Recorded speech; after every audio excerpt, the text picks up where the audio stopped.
जय हिंद। हम सबको पता है हमारे देश में 28 स्टेट है और 8 यूनियन टेरिटरी है। चलो आज समझते हैं एक स्टेट में और यूनियन टेरिटरी में क्या अंतर है और हमको स्पेसिफिकली एक यूनियन टेरिटरी का क्यों ज़रूरत है। देखो, सबसे पहले एक स्टेट एक रीजन है जिसका खुद का सरकार होता है। उसमें एक गवर्नर उसका लेजिस्लेटिव हेड होता है और एक सीएम यानी कि चीफ मिनिस्टर उसका एग्जीक्यूटिव हेड होता है।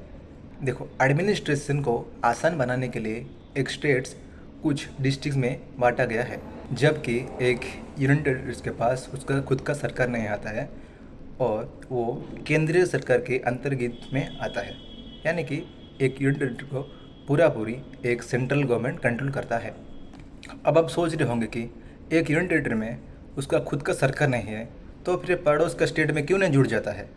देखिए, इस सवाल का जवाब एक लाइन में देना बहुत मुश्किल होगा। ये सारे यूनियन टेरिटरीज होने का मोटा मोटी 4 रीज़न है। पहला रीज़न है स्मॉल साइज और लेस पॉपुलेशन। इसका मतलब लक्षद्वीप एक द्वीप है यानी कि आइलैंड, जो इंडिया का मेन लैंड से 220 से लेकर 440 किलोमीटर डिस्टेंस में है। इसलिए वहाँ पे बहुत कम लोग रहते हैं और इसका पॉपुलेशन भी और उसका साइज भी छोटा है। इसलिए उसको एक यूनियन टेरिटरी बना दिया गया है, ना कि एक स्टेट। देखो, सेकंड रीज़न होता है हमारा सिक्योरिटी पर्पज। जैसे कि हम सब जानते हैं लद्दाख पाकिस्तान के साथ बॉर्डर शेयर करता है, इसलिए वहाँ पे बहुत सारे टेररिस्ट अटैक होता है, इलीगल स्मगलिंग होता है और इलीगल माइग्रेशन भी होता है।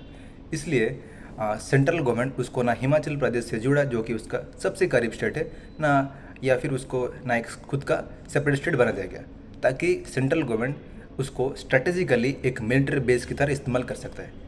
तीसरा रीज़न है कल्चरल और हिस्टोरिक पर्पस के लिए। जैसे कि पुडुचेरी एक फ्रांस कॉलोनी के अंडर आया था, इसलिए वहाँ बहुत सारे फ्रांस कल्चर फ्रांस एक्टिविटीज़ चलते रहता है, इसलिए वो सेपरेट स्टेट नहीं बना दिया गया।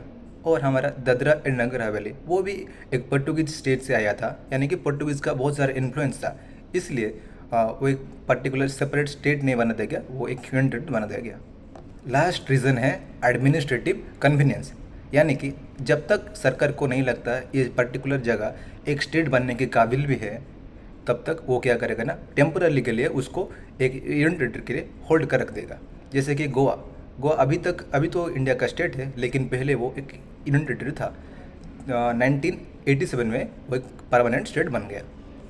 लेकिन दिल्ली एक यूनिक केस है, क्योंकि दिल्ली में ना कोई सिक्योरिटी थ्रेट है, ना वो साइज स्मॉल है, ना उसका पॉपुलेशन छोटा है, ना उसमें कोई एडमिनिस्ट्रेशन का दिक्कत है, ना उसमें कोई कल्चरल या फिर हिस्टोरिक रीज़न है।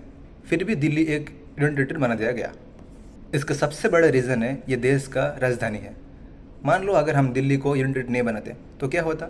जैसे कि हम सबको पता है दिल्ली उत्तर प्रदेश में आता है, तो अगर उसको हम एक यूनियन टेरिटरी नहीं बनाएंगे तो उत्तर प्रदेश का गवर्नमेंट उसको अपने फ़ायदे के लिए इस्तेमाल करेगा, ना कि देश के फ़ायदे के लिए। दिल्ली में एक lieutenant governor, CM, Delhi assembly और सेंट्रल गवर्नमेंट का हाथ है। ये सब मिलके दिल्ली को स्ट्रेटेजिकली कंट्रोल करते हैं। दिल्ली में एयर क्वालिटी प्रॉब्लम या फिर यमुना रिवर प्रॉब्लम तब होता है जब ये चारों मिलकर सही फैसला नहीं लेते हैं। देखो, इंडिया पहले से ही इतना वेल ऑर्गेनाइज्ड वेल एस्टेब्लिश नहीं था। आज़ादी के 9 साल बाद जाके ये स्टेट्स और कैपिटल एक ग्राउंड फील्ड पे इम्प्लीमेंट हुआ। जब ब्रिटिश भारत पे राज कर रहा था तब इंडिया मेनली 4 पार्ट में डिवाइड हुआ था। Part A states, part B states, part C states और पार्ट डी यूनियन टेरिटरी। सबसे पहले पार्ट ए स्टेट में ब्रिटिश प्रोविंसेस आता है, जिसमें पूरा ब्रिटिश का हुकूमत था, जैसे कि मद्रास स्टेट और बम्बई स्टेट। पार्ट बी में प्रिंसली स्टेट आता है, जिसमें राजा महाराजा के राज चलता था, जैसे कि हैदराबाद स्टेट और मैसूर स्टेट। पार्ट सी में कुछ छोटे छोटे टुकड़े आते थे, जैसे कि दिल्ली, भोपाल, मणिपुर। यहाँ पर सेंट्रल गवर्नमेंट की अधिकार आता था, ये सेंट्रल गवर्नमेंट की अंतर्गत पे आता था।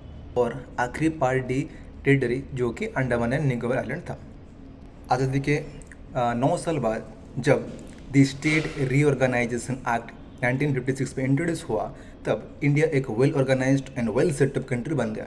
तब हमारे इंडिया में 14 स्टेट्स था और 7 यूनियन टेरिटरीज था। जब मैं पैदा हुआ था तब हमारे कंट्री में टोटल 28 स्टेट्स था और 7 यूनियन टेरिटरीज था। आपका भारत ईयर में कितना स्टेट्स और कितना यूनियन टेरिटरीज था, जानिए। जय हिंद।